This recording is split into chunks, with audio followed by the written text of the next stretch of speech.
Nagkakagulo ngayon sa United Kingdom. Bakit kaya? At sino hinuhuli ng mga pulis sa UK? At yan ang aalamin natin sa JP Amazing Stories. Bago tayo magumpisa, baka pwede pa like ng video na ito. Malaking bagay na to sa aming mga content creators. Maraming salamat po. Isang ordinaryong shopping trip lang sana ang gagawin ng isang lalaki sa Manchester, England. Pumasok siya sa isang shop at bumili ng baseball bat. Isang bagay na legal namang ibinebenta sa mga tindahan sa United Kingdom. Pagkatapos niyang magbayad, lumabas siya ng shop dala ang baseball bat.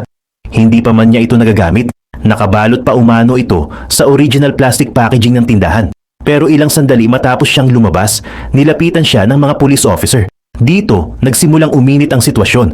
Ayon sa video na tinalakay ng presenter, pinigilan ng pulis ang lalaki dahil dala niya ang baseball bat.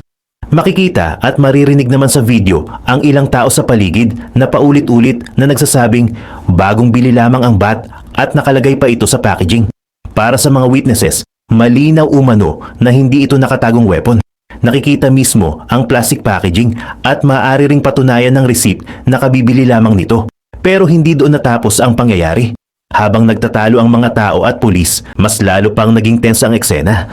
May mga sumisigaw sa officers at nagtatanong kung bakit kailangang hulihin ang lalaki dahil lamang sa isang bagay na legal niyang binili. At pagkatapos nito, tumawag pa ng backup ang mga pulis. Dito nagsimulang itanong ng maraming nakapanood ng video. Kung legal naman ang pagbili ng baseball bat at nakabalot pa ito, bakit nauwi sa ganitong sitwasyon? At ano nga ba talaga ang dahilan kung bakit siya pinigilan ng pulis? Habang pinipigilan ang lalaki, dumami rin ang mga taong nakapaligid sa eksena. Paulit-ulit nilang sinasabi sa pulis na nakabalot pa ang baseball bat. May ilan pang nagtuturo mismo sa packaging at nagsasabing bagong bili lamang ito. Pero sa halip na kumalma ang sitwasyon, mas lalo itong lumaki. Ayon sa transcript, tumawag ng backup ang officers at mas marami pang pulis ang dumating sa lugar. Para sa presenter ng video, ito ang naging malaking tanong. Kailangan ba talaga ng maraming police officers para sa isang lalaki na kagagaling lamang sa tindahan? Makikita rin sa video na nagiging agresibo na ang palitan ng salita sa pagitan ng ilang witnesses at pulis. May mga tao na galit dahil sa tingin nila ay sobra na ang ginagawa ng authorities. Pero sa kabilang banda, kapag nagkakaroon ng commotion at maraming taong nakikialam sa isang police operation, posible ring maging mas komplikado ang sitwasyon. Dahil dito, mabilis na kumalat online ang video. Maraming viewers ang nagtanong kung tama ba ang ginawa ng pulis. May mga kumampi sa lalaki dahil legal naman umano ang binili niya. Mayroon din namang nagsabi na kailangang malaman muna ang buong context bago husgahan ng officers. Mahalagang tandaan na ang transcript na pinanggalingan ng kwentong ito ay commentary ng isang video host. Hindi nito ibinibigay ang kumpletong official police account tungkol sa incident. Pero isang bagay ang naging malinaw. Ang simpleng pagbili ng baseball bat ay nauwi sa isang malaking confrontation sa gitna ng Manchester. At mula rito, dinala ng video host ang discussion sa mas malaking issue tungkol sa police powers sa United Kingdom. Hindi lamang baseball bat incident ang pinuna ng presenter. Ayon sa kanya, bahagi umano ito ng mas malaking debate tungkol sa kapangyarihan ng pulis na huminto, magtanong at mag-search ng isang tao. Isa sa mga binanggit niya ay ang pagdadala ng malaking halaga ng cash. Ayon sa host, may mga pagkakataong maaaring questionin ng pulis ang isang tao kapag may dala itong malaking halaga ng physical money, lalo na kung may suspicion na maaaring may connection ito sa illegal activity o money laundering. Halimbawa, maaaring may isang worker na binayaran ng cash, maaaring may plumber, contractor o freelancer na tumanggap ng malaking payment, o maaaring may isang tao lamang na nag-withdraw ng pera dahil may bibilhin siyang mahal. Pero kapag malaking halaga ang dala niya, posible umanong magkaroon ng tanong kung saan galing ang pera at para saan ito gagamitin. Dito pumapasok ang debate. Sa isang side, kailangan ng authorities ng powers para labanan ang money laundering, drug trafficking at iba pang criminal activities. Natural lamang na maging suspicious ang pulis kapag may circumstances na maaring konektado sa krimen. Pero sa kabilang side, paano kung ordinaryong mamamayan lamang ang may dala ng cash? Hanggang saan dapat umabot ang police powers at kailan nagiging unreasonable ang isang stop and search? Para sa video host, ito ang isa sa mga halimbawa kung bakit dumarami umano ang concern tungkol sa personal freedom sa UK.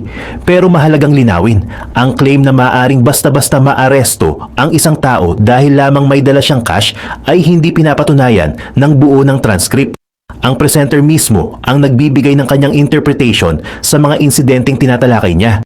Kaya ang mas tamang tanong ay hindi kung bawal na ba ang cash, kundi kung paano ginagamit ng authorities ang kanilang powers kapag may suspicion ng crime. Mula sa usapin ng cash, napunta naman ang discussion sa surveillance at digital payments. Ayon sa presenter, habang mas maraming tao ang gumagamit ng cards, phones at online banking, mas maraming financial transactions ang nagkakaroon ng digital record. Kapag bumili ka gamit ang card, maaaring makita kung saan ginawa ang transaction. Kapag online ang payment, may electronic record. At kapag puro digital na ang pera, mas madaling magkaroon ng trail ng financial activity. Dito, ipinahayag ng host ang kanyang concern na maaaring humantong ito sa mas malawak na monitoring ng ordinaryong mamamayan. Pero kailangang malinaw dito, ito ay pananaw at interpretation ng presenter. Hindi ipinapakita sa transcript ang independent evidence na may official plan ang UK government na tuluyang alisin ang cash o gumawa ng eksaktong sistemang katulad ng tinatawag na social credit system. Ginamit lamang ito ng host bilang bahagi ng kanyang argumento tungkol sa government surveillance. Gayunpaman, totoo na malaking issue sa modern society ang balance sa pagitan ng convenience at privacy. Mas convenient ang digital payment. Hindi kailangang magdala ng maraming cash. Mabilis ang transactions at madaling makita ang sariling records. Pero para sa ibang tao, mahalaga rin ang option na gumamit ng physical money. Dahil kapag cash ang transaction, hindi lahat ng simpleng purchase ay automatically nag-iiwan ng digital record. Kaya ang debate ay hindi lamang tungkol sa technology. Usapin din ito ng privacy, personal choice, at kung gaano kalaking access ang dapat magkaroon ang institutions sa financial activity ng isang individual. Pero hindi dito natapos ang video. Nagbigay pa ang presenter ng isa pang kontrobersyal na police incident. Sa pagkakataong ito, nangyari naman umano sa Liverpool. Isang 13 taong gulang na bata ang inakusahan ng isang neighboring family na kumuha umano ng kanilang garden keys. Ayon sa host, itinanggi ng bata ang accusation at sinabi rin niyang walang nakitang missing keys sa possession ng teenager. Pero sa kabila nito, kinausap pa rin siya ng pulis at kalaunan ay dinala patungo sa police van. Nandoon din ang kanyang ina. At dito nagsimula ang confrontation. Ayaw umano ng babae na maiwan ang kanyang 13 taong gulang na anak nang mag-isa kasama ng pulis. Makikita sa video na lumalapit siya sa anak habang paulit-ulit siyang inuutosang lumayo ng officers. Pero tumanggi ang ina. Para sa kanya, minor de edad ang kanyang anak at gusto niyang manatili sa tabi nito. Habang tumatagal ang confrontation, tumataas din ang boses ng lahat. Maririnig ang pulis na paulit-ulit na nagsasabing lumayo ang babae. May warning din tungkol sa paggamit ng spray kapag hindi siya sumunod. At kalaunan, ayon sa transcript, naaresto rin ang ina habang nagpapatuloy ang komosyon. Mabilis na naging kontrobersyal ang video dahil 13 taong gulang lamang ang batang involved. Pero muli, mahalagang tandaan na ang source ay commentary mula sa presenter at hindi kumpletong official record ng investigation.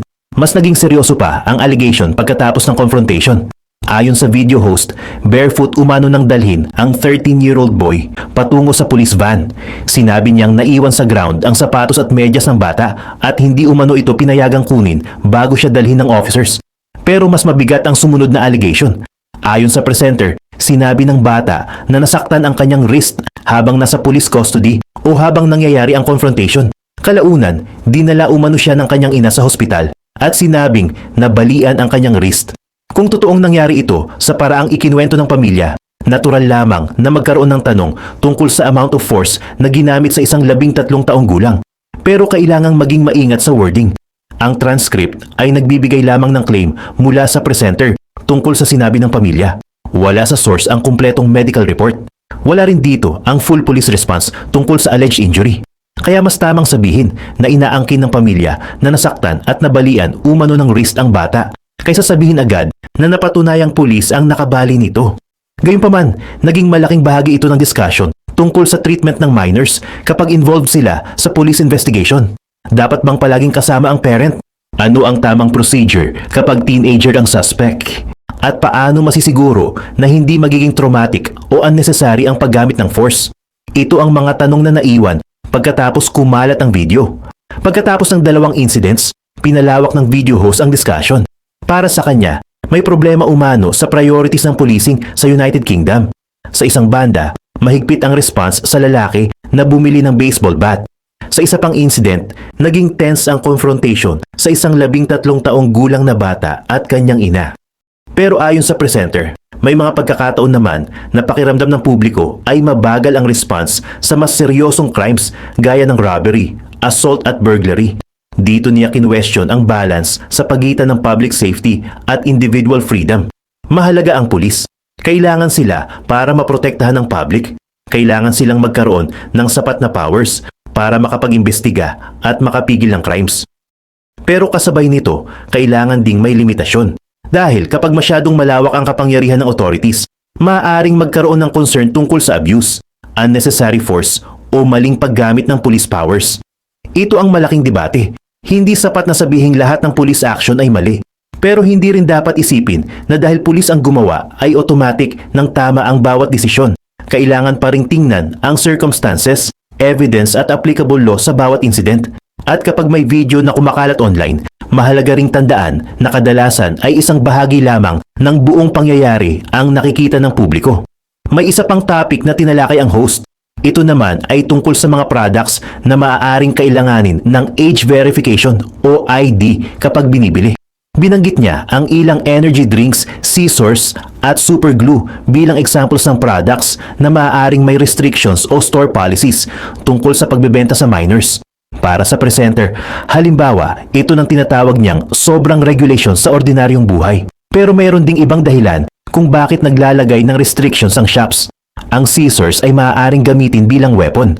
Ang ilang klase ng glue ay maaaring ma-misuse. At ang energy drinks ay may mataas na caffeine content, kaya may retailers na naglalagay ng voluntary age restrictions. Kaya dito, makikita ulit ang dalawang sides ng debate. Para sa supporters ng restrictions, preventive measure ito. Mas mabuting maging maingat kaysa magkaroon ng incident. Pero para sa critics, kapag masyadong maraming ordinaryong produkto ang kailangan panghingan ng ID, pakiramdam nila ay sobra na ang kontrol. At dahil sa baseball bat incident, mas naging sensitive ang discussion tungkol dito. Kung legal ang isang produkto, hanggang saan dapat pakialaman ng authorities ang taong bumili nito. Sa kabila ng matinding criticism ng presenter laban sa police actions, may isang bagay siyang malinaw na sinabi. Hindi magandang ideya ang pisikal na paglaban sa pulis. Ayon sa kanya, kahit naniniwala kang wala kang ginawang mali, maaaring lalo lamang lumala ang sitwasyon kapag nakipagbuno o nakipagsuntukan ka sa officers. Kapag lumaban ka, maaaring dumating ang backup. Maaari kang magkaroon ng additional charges depende sa batas at circumstances. At maaari ring magkaroon ng injury sa magkabilang side. Mas mahalaga kung naniniwala kang mali ang ginagawa ng pulis na magkaroon ng witnesses at video evidence kung legal itong kunan. Tandaan ang lugar, tandaan ang oras, tandaan ang details ng incident, at pagkatapos, gamitin ang proper complaint at legal process. Hindi nangangahulugan na hindi dapat questionin ng pulis, pero magkaiba ang pag-question sa isang authority at ang pisikal na pakikipaglaban dito. Sa street confrontation, kadalasan ay mas safe na huwag gawing physical ang situation. Ang dispute kung tama o mali ang arrest ay mas maayos na maresolba gamit ang evidence at legal process. Sa pagtatapos, bumalik tayo sa unang eksena. Isang lalaki ang pumasok sa shop, bumili ng baseball bat. Lumabas na dala pa rin ang bagong billing item sa packaging. At ilang sandali lamang pagkatapos nito, napalibutan na siya ng pulis habang maraming tao ang nakikipagtalo sa officers. Mula sa simpleng incident na yon, lumawak ang discussion. Napunta sa stop and search, napunta sa cash, napunta sa digital payments, napunta sa surveillance, napunta sa treatment ng minors, at kalaunan, napunta sa mas malaking tanong tungkol sa relationship ng ordinaryong mamamayan at ng government. Para sa presenter ng original video, ang mga insidenteng ito ay bahagi umano ng lumalawak na government control sa United Kingdom. Pero mahalagang ihiwalay ang documented incident na ipinakita sa video mula sa political interpretation ng presenter. Hindi lahat ng conclusion niya ay napatunayan mismo ng transcript at hindi rin natin hawak dito ang kumpletong official police reports sa bawat incident. Kaya bago magkaroon ng final judgment, kailangang malaman ang buong circumstances at legal basis ng authorities. Gayunpaman, may mahalagang discussion na iniwan ang mga video. Gaano kalaking kapangyarihan ang dapat ibigay sa pulis para mapanatiling ligtas ang publiko? Hanggang saan dapat umabot ang surveillance? At kailan nagiging sobrang regulation ang isang policy na ginawa naman sa pangalan ng safety? Dahil sa isang banda, kailangan ng society ng batas at security. Pero sa kabilang banda, kailangan ding protektahan ang rights at freedom ng ordinaryong mamamayan. At dito nagtatapos ang pinakamalaking tanong sa kwento. Ang mga ganitong police actions ba ay kailangan para mapanatili ang seguridad o unti-unti nang lumalampas sa tamang limitasyon ang pagpapatupad ng batas?